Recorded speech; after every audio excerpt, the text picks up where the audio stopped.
Savez-vous ce rendez-vous du donner et du recevoir?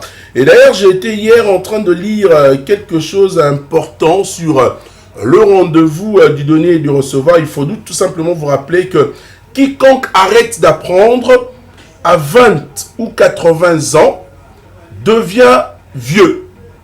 C'est lui qui continue d'apprendre, reste jeune. Alors, il faut dire que dans la vie, le plus beau est de rester jeune d'esprit. C'est un adage, si vous voulez bien, de Henry Ford qui le dit bien sûr. Merci de rester fidèle. On va parler de la date du 27 février.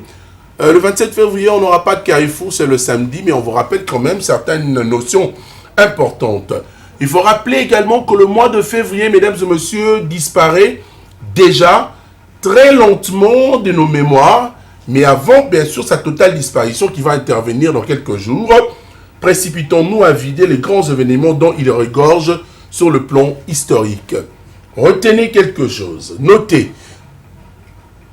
La date du 27 février, mesdames et messieurs, dans notre pays, nous ne sommes pas encore le 27 février, nous sommes le 25, c'est dans 2 jours. En effet, ce jour-là, en 1955, l'administration coloniale belge avait interpellé Patrice Emery Lumumba, rappelez-vous, comme c'était l'année de la toute première visite au Congo belge du roi Baudouin Ier, je rappelle, intronisé en 1951, pour succéder à Léopold III. Le bouillon Lumumba préparait un document, mesdames et messieurs, incendiaire, à adresser à ces jeunes rois encore âgés de 25 ans. Avec les arguments bruyants de jeunes cadres noirs congolais, Patrice Emery Lumumba exigeait déjà que le Belge parte et libère le Congo.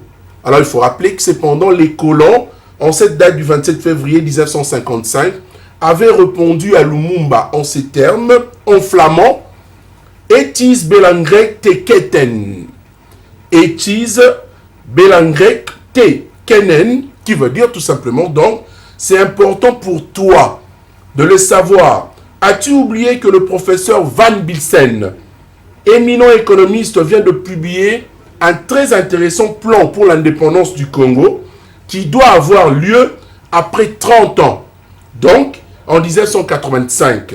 Et donc, que cette indépendance va intervenir juste 100 ans après la conférence de Berlin de 1885. Alors, une très grande interpellation en effet, mais contre toute attente, cette indépendance a été contrainte d'arriver 5 ans après. En 1960, à cause de tant d'énervement accumulé, mesdames et messieurs, par les Congolais. Et donc, le plan Van Bilsen a été jeté dans le tiroir de l'histoire. On aurait donc pu être indépendant en 1985, pas en 1960. Merci Pédi Pereira d'être là.